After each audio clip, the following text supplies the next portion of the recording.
emotions can be a very valuable data set. Often, founders are so afraid to just sort of be open and honest. Right now, technology is about to touch every aspect of life on Earth.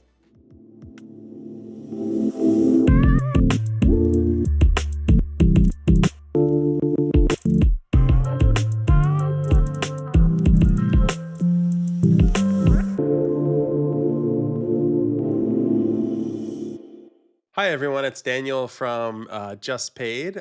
Today we have Amy, who has a lot of experience basically coaching founders and how they, coaching founders and co founders and building their teams together. I know you've been doing this for quite a while, Amy. Maybe you could give us like a little, just maybe a quick pitch on your past and who you are. Yeah, I am Amy, and I was hired as YC's first batch director way back in 2015. And before I joined YC, I was a psychotherapist already. And so I had a private practice in San Francisco, and I saw lay people, non-founder people, civilians, and helped them as any therapist would.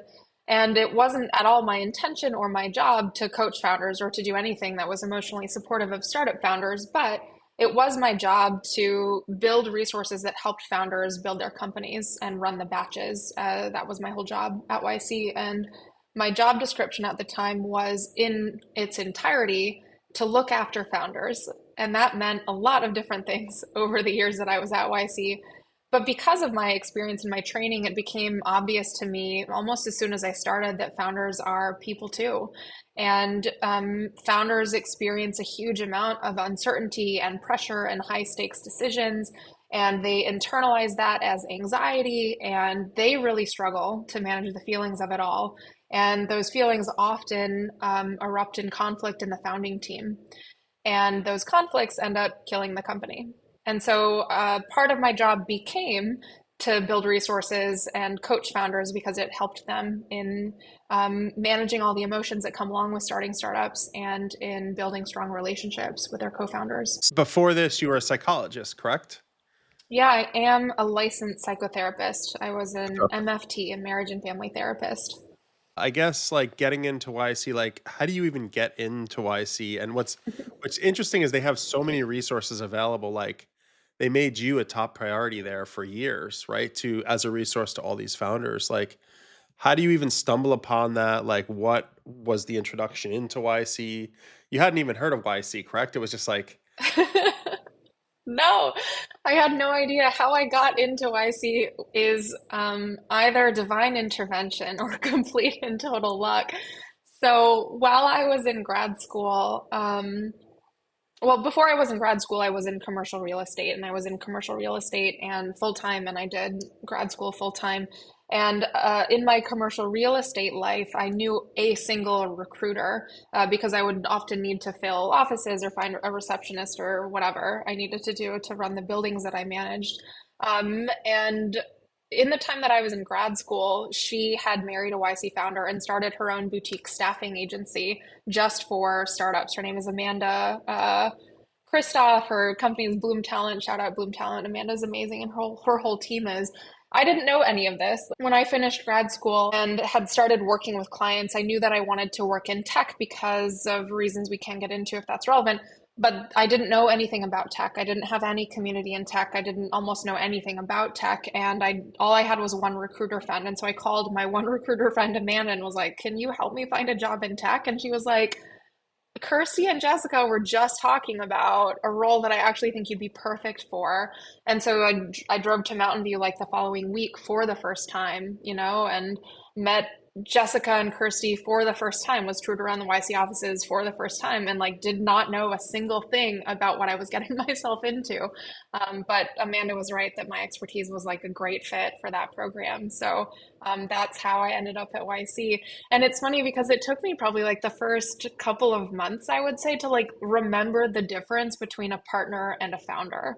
Like I had to have a little cheat sheet note like on my desktop to be like, okay, partners are people I work with. Founders are users that I serve. And that was sort of speaks to how little I knew about tech in general. But they saw something in you. I mean, they get thousands of applications, thousands of people trying to work there, and Mhm. you just happen to be in the area, you happen to, like, nail the interview, like, Jessica, Livingston is one of the founders, like, she interviews thousands of people. Like, what do you think went right with, you walking in and having that conversation with her? I would love to hear Jessica's answer to that question. I don't, YC was so small when I joined. There wasn't staff. There wasn't like an interview process. I don't think that they interviewed that many people. I don't even think that they got to the stage where the position was advertised publicly. I just think YC was small enough that the wife of a founder they'd recently funded knew that they were hiring for someone. She was like, I just spoke to Amy. I think she'd be good.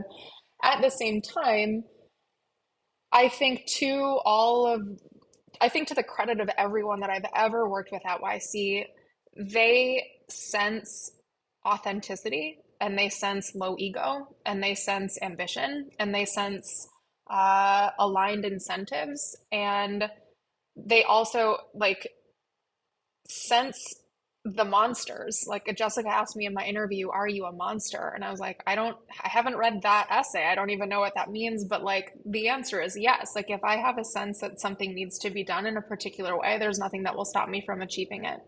And so I think whoever I am, whatever my experiences are, and however I presented myself seemed like a good fit for how YC operates and the people that they tend to have around them. So, it wasn't like this organized machine when you were there, it was a small group of people. Absolutely not. It was my job to create the machine to organize it all. Like that was my job. It was my job to run and scale the batches. There was no process whatsoever for what went into a YC batch at that time. It was like, maybe some people will like interview or like invite this person to speak to the batches, and I don't, it was like hilarious. Yes, YC was like 10 years old by that point, but it was still a mix between like an experiment and a family office and a little bit of a university. Like it was a different thing back then. Yeah, and they had software, but it wasn't like what they have today, I guess. Bookface was just launched the batch that I was there. So I managed like the, I won't say it out loud, but the old Google group that used to go out that was used before Bookface Forum. Like there wasn't a software team. There's like Gary and some other people could do some software, but there wasn't any of that internal structure. And yeah, there was software. It was written in Lisp and it was in the back end of Hacker News because it started with PG just like tinkering. Like I need to find a way to like, make it easier to schedule these people. Let me make a booker, like all that stuff was in Hacker News' back end. That was like a giant software team architecture project that happened like some years after I started. Wow, and then you came in and they basically wanted you to help, like, with the founders, but also help scale everything, so you had, like, multiple like, hats, like a Yeah, so again, my job description, because I mean this literally, my whole job description was verbal and it was look after founders. And it was up to me to decide what that meant. And so, like these are just completely random examples, but like, I don't know if you remember Daniel, but the user manual was infinite scroll. The user manual for the audience is a PG oriented document that he had written to save himself from repeating over and over again to new YC founders. This is how to do YC. These are the things you should know. Like, here's how to think about fundraising. Here's how to think about dinners. So it started as a single scroll, infinite scroll document in Hacker News's backend behind login that it was expected newly funded YC founders would read to understand what the YC batch was. No one like owned that, and so it became my job to update that and edit it with new information and new expectations as the program itself evolved. That's like one random example. Another example was like the Bookface schedule, which is like a for founders that are newly funded in the batch, they have a special section of Bookface where they can see what the schedule is and they can learn what the heck prototype day is and they can learn how to prepare for, demo day. There's all these things that like only makes sense in retrospect, but did not exist that I ended up owning because no one else was. Oh, so you brought up prototype day. That's something that's from the past. They don't have that anymore. But you're Right. talking about a lot of things that, like, were way back when in the early Yeah. days. What was, like, your favorite part of being part of, like, YC? And I kind of view YC as, like, this renaissance. It's almost like, when, like, Leonardo, da Vinci was, like, doing all of his amazing work and you had all these, like, Michelangelo doing all this amazing work. I feel like Silicon Valley right now, when you were there, it's like it literally is that with tech, where you have all these like founders being invested in and all these people believing in them. Like, what was your favorite like thing in that like lightning? So whatever it is, this electrical amazing place. Like, what did you love? Gosh, it's such a good question. Almost everything. What an incredible place. I think what really resonated with me and what sort of sparked alive within me was the feeling of being around people who can have an absolutely insane idea and the next sentence out of someone's mouth is like, sounds awesome, let's build it. And that amount of connection between a vision or a dream and the actual, like, grounded ability to execute on that dream without constraint, this constraints come later. That really resonated with me. And I'm not just talking about the partners at YC who all have that ethos, but every single founder who walked through the door at YC was also like, let's do it. Let's see what happens, Let's explore, let's experiment, let's create together. That so resonated with me. And it was incredible to be in that for 5 years. I'm not from Silicon Valley. Are you from this area originally? Like, or did you move to this area?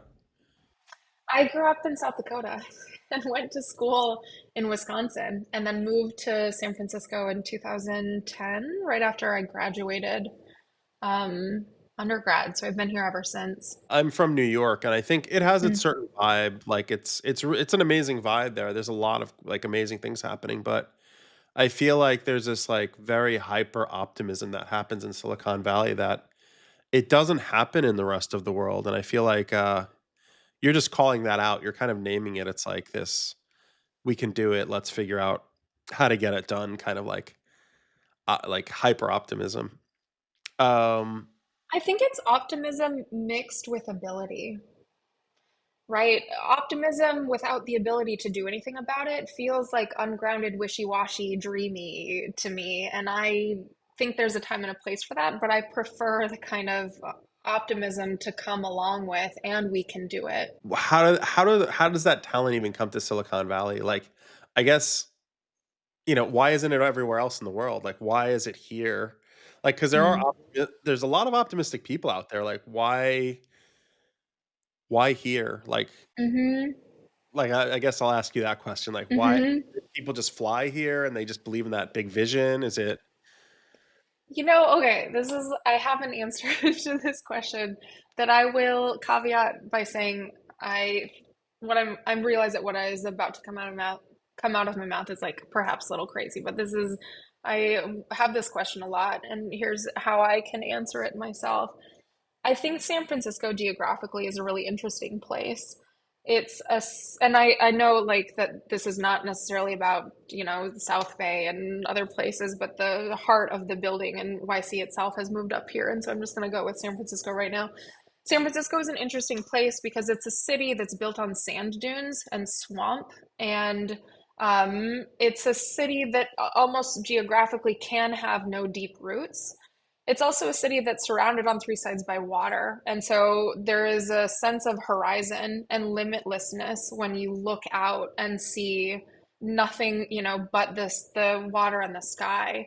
And so I think as an incredibly sensitive person, I'm sensitive to place, I'm sensitive to emotion, I'm sensitive to the fact that there is a natural way in which when I'm here, I'm very much in my own, like I can't be grounded deeply, can't grow roots in this place. The earth itself won't hold them.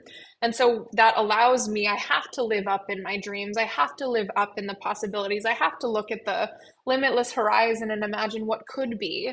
right? And then find a way to sort of root it down here in the practical here and now. And, you know, I don't know. That's just like one possible answer that I have to that question.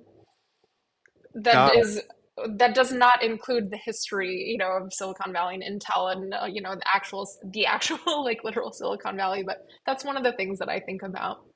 Okay, so it's a place where people are like almost like energized to create, unlike other places like where you said Wisconsin, lots of land, it gets cold there, very different environment, Yeah, different way of thinking, I guess. And, yeah. people are not quite drawn there like they are here. Like here, people like flood to come here just because they hear of like the opportunities in this area. And it's just, I guess it's the city. I mean, you've also seen like the transition from like Y Combinator being in the Bay to San Francisco. Like you saw that move happen over the last, I don't know, several years. Like, why would that happen? You think that's where the action is, or is that just a natural move, like where YC was going to go anyway? Or Yeah, it's interesting. I can only speculate because I don't think I was at YC when they like really moved the batch into the yeah. city. But, you know, when I was there, we strongly, strongly advised people to move to Mountain View for the batch program. It was in person then because there was nothing to do at all. That was Mhm. the draw. It allowed for exclusive focus on the startup, and that was it. And the conversation among the partnership was to some extent, well, if we move to San Francisco, then founders will be distracted. There's like more things to do, you know, that are not startup related. And with Gary now at the helm of YC and the sort of like the big campus that they have now, there's more of an energy on startups and building in general, and there's more of a container to hold all of that creativity and that ambition. Whereas before, especially without that office and without that campus, it would have been more distributed. So, um, yeah, like I think Gary has a big, I imagine Gary had a big role in that. Although, again, I can't speak for YC's internal decision making. You talk about using emotions as like data in decision making for founders, and I think that you would basically be the sounding board for a lot of founders and like talk them through a lot of issues. The founding team is the core team in the early days, at least for like the first like 5, 10, 15, 20 years of a company. You need that founding team really aligned. Like, just talking about like emotions, like, does it matter? I'm just being like, playing devil's advocate. Could you just push those aside and like shove them in a corner and just build? Like, why care about your emotions? Like, you know, like what? Yeah, I get it.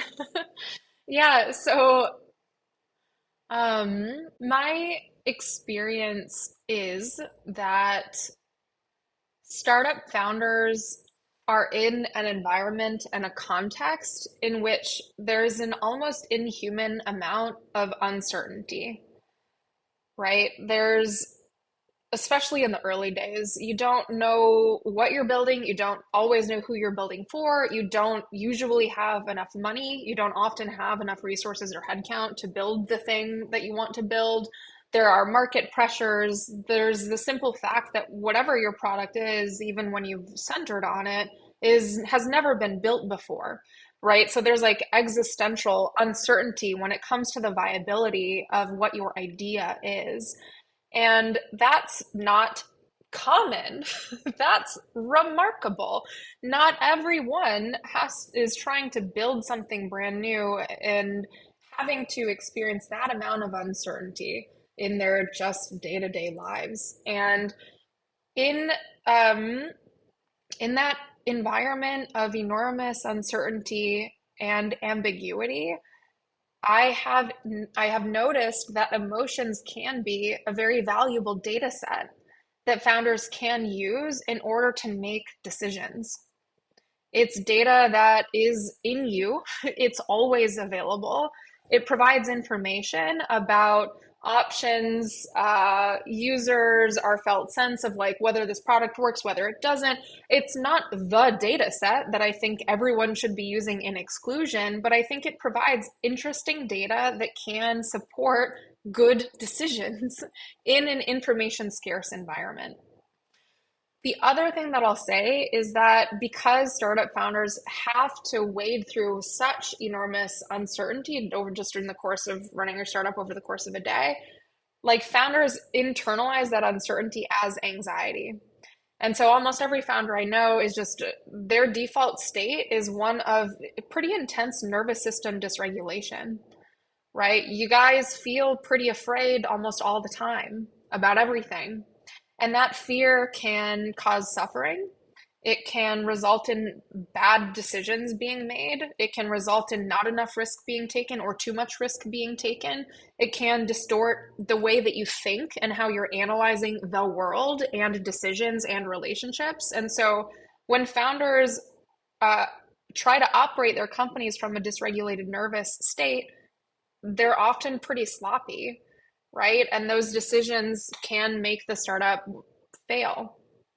And so, again, learning how to have some amount of emotional regulation, using emotional awareness, incorporating your emotions in your decision making, it can help you it can eliminate suffering and could, potentially help you make better decisions to de-risk your startup from threats. In this, like, anxiety-ridden state, like, are there things that are that you've seen that are, like, worse stressors, or are there things that are, like, things that founders should avoid? Like, an example is, like, maybe we should like, burn more money and run out of money in 1 year because we'll grow faster. Like, is there anything, like, that you see as, like, or is it just internal fighting with the team? Like, what do you see as, like, an anxiety causing agent that generally, like, breaks a founding team or breaks a founder? There may not be a right answer, but I'm just curious, like, your Well, thoughts.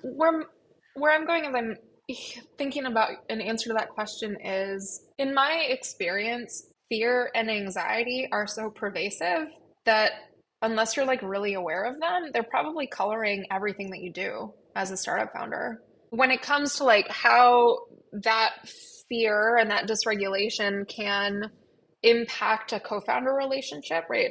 Co-founder relationships are like one of the main reasons why early stage startups die.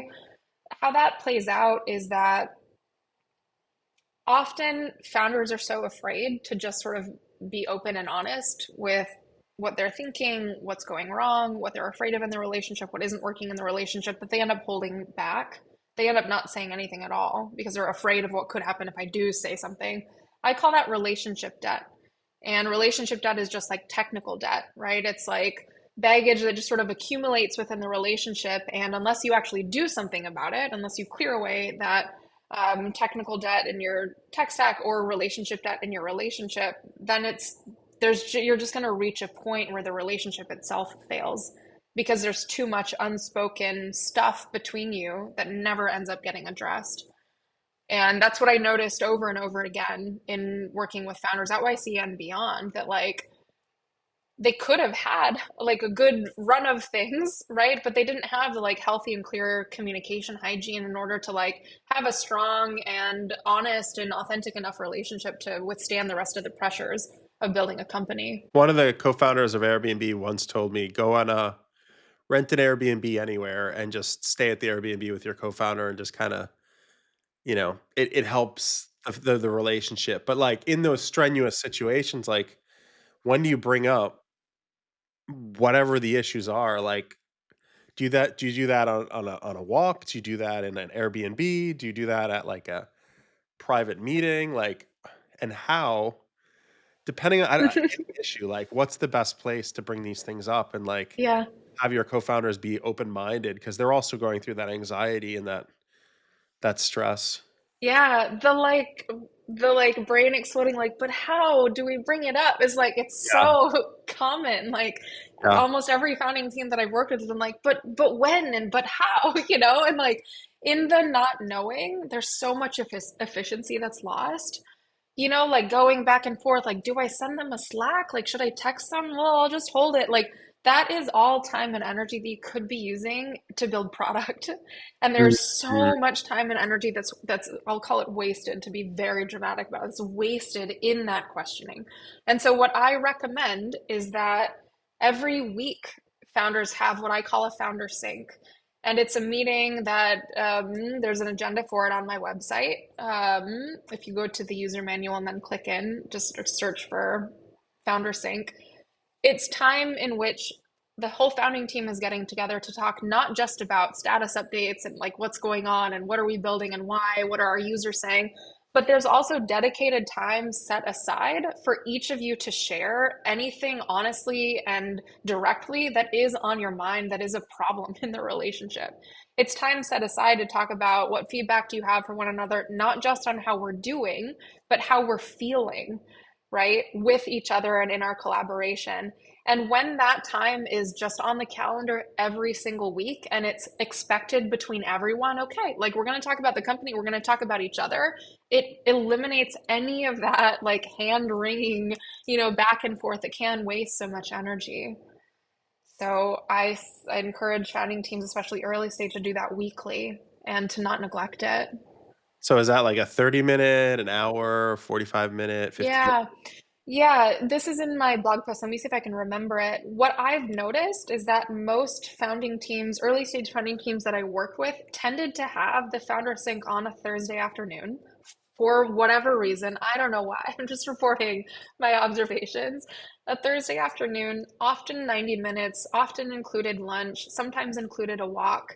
And again, the agenda is like pretty juicy, right? So again, we're talking about what's going on in the company itself, what are the big decisions we need to make, and also how are we doing in relationship, and how much do we trust one another.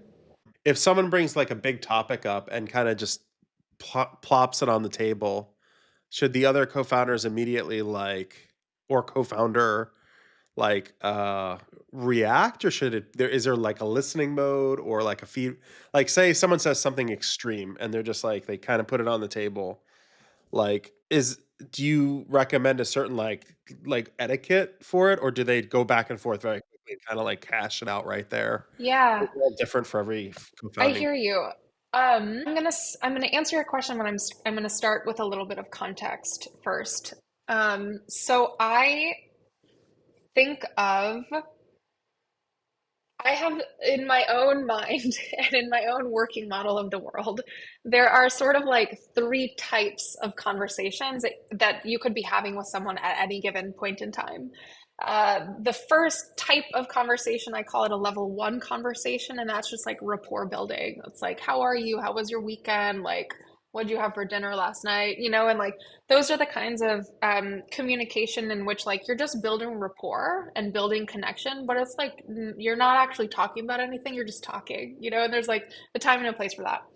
The second level of conversation is more deeper and it can be a little bit more vulnerable. And the second level of conversation, to land this again back in startup founders, could be about strategy. It could be about product. It could be about right? Users. It could be about like the decisions that we're making in a company. And that can sometimes feel vulnerable or intimate for founders, just sort of depending on their comfort with difference and differences of opinions and sometimes conflict in general. But in that level two conversation, there's no mention of like, I feel this about you. And you're not talking about the relationship itself. You're just talking about strategy or company building. And I call it a level three conversation. That's like the deepest and most vulnerable that you can get with another person. And the level three conversation is the only kind of conversation that can clear relationship debt. And those conversations sound like, I have this big concern about something that's going on in our communication. Can we figure that out? Or they sound like, the way that you spoke to me in our meeting last week has really stuck with me and it didn't hit me right. And I want to talk with you about that because I want you to know the impact on me. Or it could sound like, I noticed that I'm losing trust and faith in you, and I want to have that conversation. Here's why, and here's how you can rebuild trust, right? So, the level three conversation is the agenda item on the founder sync agenda. And that's because when founders don't have the skills or don't take the time to clear that relationship debt, all of those unspoken bits of feedback, assumptions, judgments, criticisms, those don't go away. They stay within the relationship. And when relationship debt isn't cleared by having a weekly, ideally, level 3 conversation, that relationship debt is what makes really small, tiny things that just happen over the course of the week feel enormous. Because it's no longer just about like, oh, like, I don't know, can't think of an example. My co-founder just did this one thing and I don't like it. It's like my co-founder did this one thing and I don't like it. And also, I have like all of these other thoughts and feelings about the relationship, and all of that comes up. And that is a failure mode. Like, that is a problem. And so you can kind of solve for so much of that just by having those regular, deep, level 3 level conversations regularly in an expected way, right? Okay, so you have to carve it out specifically in the meeting to make the founders, like, call out any issues if there are issues. Yep, exactly. Yeah, it's a different way of saying this is like you can't build a good product unless you can get user feedback. Yeah, And it's similar. You can't build a strong relationship unless you're getting information from your co-founders about what's working and what isn't, yeah, right? It's exactly the same. yeah. And sometimes you're going to hear something and it's like, wow, never in a million years would I have thought of that, but I can see it. And okay, I can adapt. Like, thanks for sharing. It's very much the same principle. I think the other thing that I want to say, because I don't want the reader or you or the listener or you to have the impression that level 3 conversations are always like heinous and horrible and like, horrific. There can often be like, you did this thing and I loved it and I want to see more of that. And like, thank you so much. And there can be a lot of positive feedback too and positive praise, and that's also an important part of relationship building. Would you say, like, so this is it sounds like it's a hard conversation. Sometimes you get, like, an avoidant personality, or you get, like, a defensive personality, and, like, let's say someone brings a hard topic up, and someone gets defensive and starts, like, defending themselves. That could be problematic in the relationship, but I guess it has to be said is what you're saying. It's like, if it's not said, things build. Is that right? Like, because like, I'm looking at relation there's, like, what is it? There's avoidant personalities, there's, attachment Anxious. styles, anxious. Hmm. Yeah, there's all these different, like. Yeah, it's probably worth just to touch a little bit on attachment styles. Attachment style is the psychological term that simply describes the patterns that we have. It's like the pattern we fall into that helps us manage stress within a relationship. And we tend to manage stress actually in very predictable ways. And to boil down a very sort of complex, in some ways, psychological theory, there are sort of two ways that people can respond to stress. One, we've already named them. One is anxiously, by having an anxious attachment, and the other one is avoidantly, by having an avoidant attachment system. The anxious co-founder, in a moment of stress slash always, will do and say things like they will need to have constant communication with their co-founder.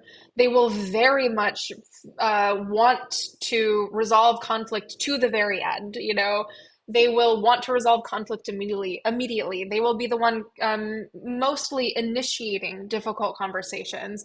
They will seem to their co-founder to be quite critical and perhaps demanding. And all of those behaviors underneath the surface for the anxious co-founder, what they're doing is they're just seeking connection in a moment of stress. And that connection seeking behavior often involves another person. And on the very far end flip side is the avoidant co-founder. And the avoidant co-founder manages stress by connecting with themselves. And so that can look like they will really want lots of time and space to think deeply before responding. They would often rather, kind of like shut up and build and just like get to like deploying a solution quickly instead of talking through perhaps the right decision. They will be seen as potentially more aloof or more cold by their co-founder. And it's not necessarily true that they are, it's just that they're managing their stress by going inward, whereas the anxious co-founder manages stress by going outward in a relationship with people. And this is really good to know because both of them are failure modes to be only anxious or only attached.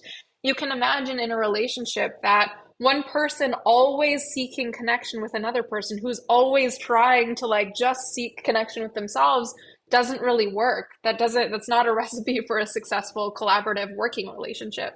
And so the anxious co-founder needs to learn how to kind of actually connect with themselves, how to hold back some of their thoughts, how to tolerate the discomfort of not having connection, how to seek other, potential advisors or helpers or, other things that can help them with their stress. That's their job.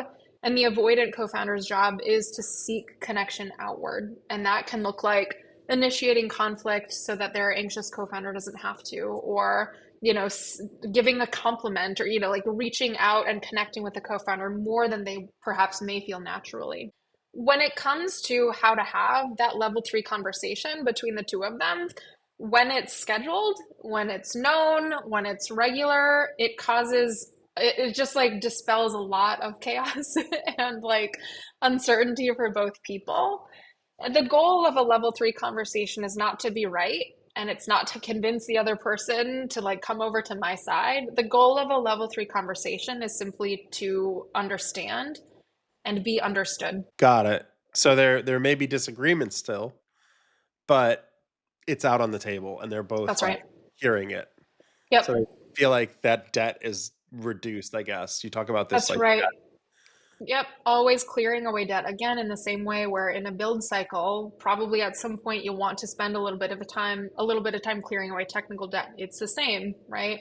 You want to do your best to clear away the most, yeah, the relationship debt that feels appropriate. I'll say too, like one of the interesting distinctions is that there's not always a decision that needs to be made or an action that needs to be taken out of a level 3 conversation. It's like very foundery to, bias to action, want to solve a problem. There's not often a problem that needs to be solved in my experience. What is most helpful, again, is just for both parties to feel as if they're understood by the other. got it. Okay, so it's not an action item like slice of time. It's really just getting the debt reduced where you communicate and it's out on the table, but there might be a resolution, there might not be. That's okay, is Yeah, what you're that's saying. right. Okay. I mean, a lot of founders Mm-hmm. wanna fix it right there and then, so that's a tension, so you may get that. I don't know, maybe the, anxiety-ridden founder is like, "This needs to be fixed now because it's bothering me so much. I'm going to impose my will on you," right? Like, Yeah. that's a problem, right? Like, how do you have etiquette where the highly anxiety co-founder, not the avoidant, I think the avoidant might has the other issue, but the anxiety-ridden Mm-hmm. co-founder, like, how do you have them have a good etiquette in these Mm-hmm. conversations? Yeah. So there's another blog post on my site, or maybe it's not published actually. There will be a blog post on my site. It's called, I don't know what it will be called, but the concept is of sentence stems, and that's a ridiculous statement. So let me explain what they are. In terms of etiquette and how to have one of those level 3 conversations well, again, the goal is just to understand and be understood. The goal is not to persuade or make that person understand or, impose your will. The sentence stems are ways to help you express yourself that give you the best chances of being understood. A sentence stem, for example, is a phrase, I notice. I noticed that when you did this thing, it had a negative impact on me. I notice, I noticed that um, I didn't feel like I don't know, I don't have any good examples. I notice is a sentence stem. I feel is another. I imagine is another. I wonder, I request.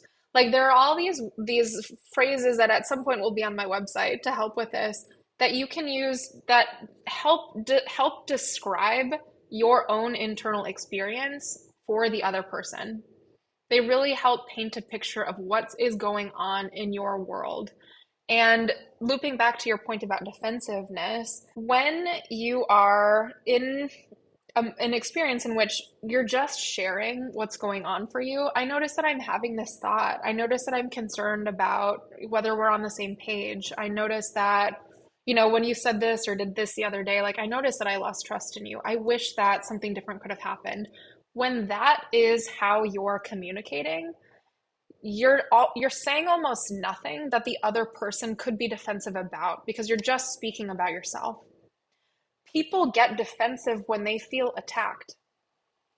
And so there's a way of communicating clearly that is simply all about you describing your own inner world and sharing it with the other person for them to hear and receive.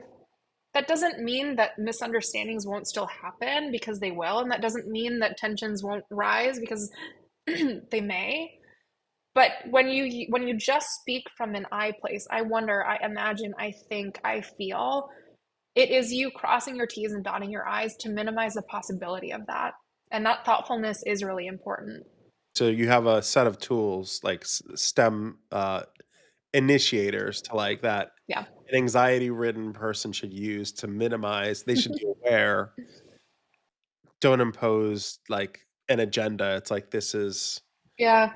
feel versus Yeah. we're going to do type of Yeah, I have one thought and then I have a question for you actually. Just along the lines of like imposing a will on yeah. other people, or like being that like, sort of dramatic and controlling. In my experience, like super anxiously attached co-founders do that or have a tendency to or feel pushed to do that because they have so little control over anything else that's going on in their startup. It's like not a comfortable position to be doing that or to feel compelled to do that. It only comes from the intensely dysregulated state that people are in, right? And I think a successful level 3 conversation, a successful relationship, it often comes more from a place of groundedness. I can't control everything around me, but I can control myself in this relationship. I can manage my own thoughts. I can manage my own nervous system. I can do what I can in order to build the strongest relationship and have those sort of right mental and emotional frameworks to give this startup its best shot. That is, like every founder can do that.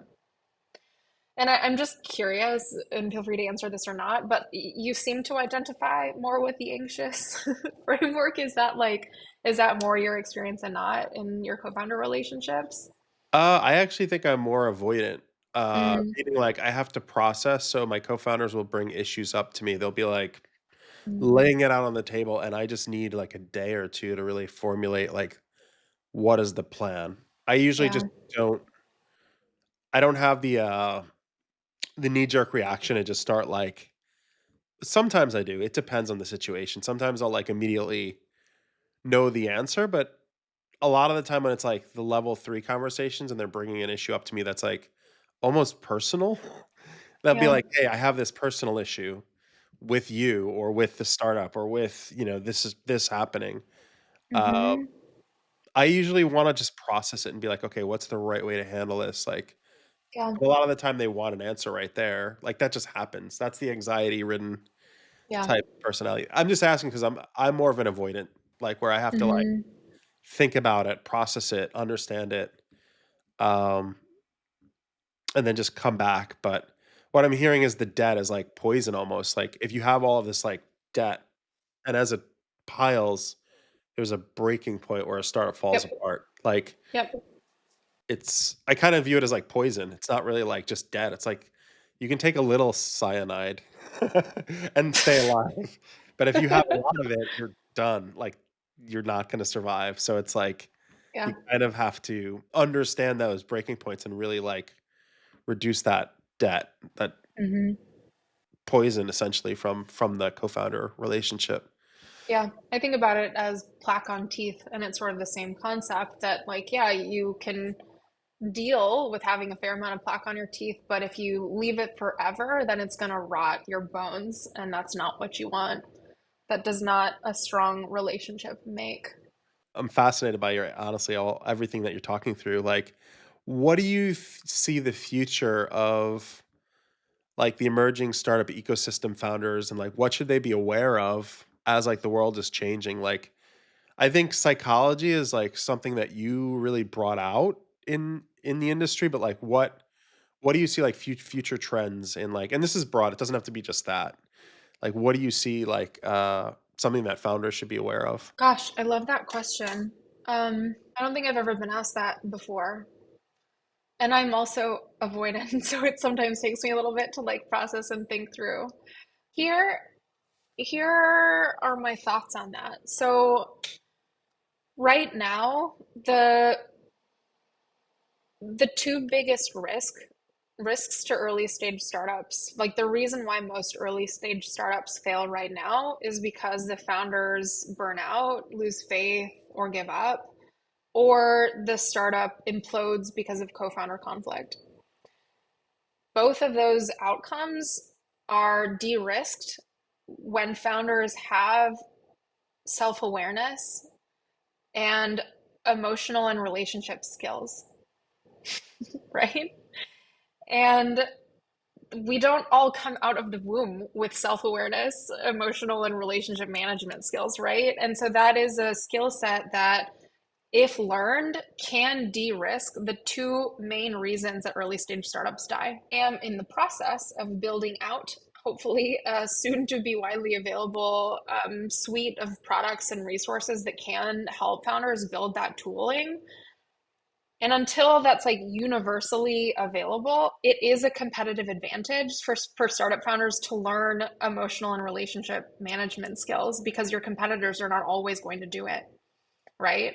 And so you might actually be able to survive in a different way when your competitors burn out, lose faith, give up, or die because of co-founder conflict. That's sort of like my medium term vision in terms of trends in this, like watch this space going forward. My long-term vision is it's a little bit broader and deeper than that. So I think we exist at a pretty special moment in time. Like right now, technology is about to touch every aspect of life on Earth for probably every being, living and non-living. And that means that the people running those companies are going to have an incredibly broad impact on the world. And it's been my experience that when founders do use their emotions as data, and when they have the skill set to build strong relationships with people, including themselves, they're able to also build using their values, right? They can connect with concepts like honesty and integrity and courage and authenticity. And all of these, I think, are protective of the startup, but also will, I hope, result in the technology and technology companies that, I don't know, are like built through a type of leadership that's very relational and responsible and high integrity and courageous and authentic. And my hope is that startup founders, more often than not, are able to sort of see the value of that type of leadership, and that those are the kinds that that's the kind of influence that tech can have on the world, that it doesn't have to be extractive and exploitative and zero sum, that it can actually be connected and connecting and perhaps a little bit more harmonious.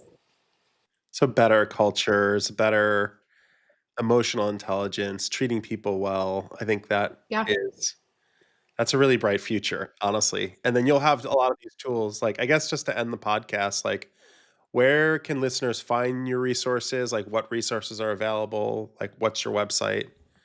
My website is thefoundercoach.com, and right now I have written content in my user manual. I also offer workshops called group office hours on the main emotional and relationship challenges that founders experience. I also have a coaching referral matchmaking service. So if you're looking for coaching, I can help you find a good coach. And I'm hoping to publish a book soon, and I'm also hoping to start a startup in this space. And so the resources that I'm building that exist on my website, I'll probably be building those for at least the next year, and then hopefully I'll get something that's a little bit more scalable when it comes to impact. Awesome. Well, thank you so much, Amy, for being on the podcast. This was an amazing episode. I learned so much. Thank you Good. so much. Yeah, thank you so much. It's my pleasure.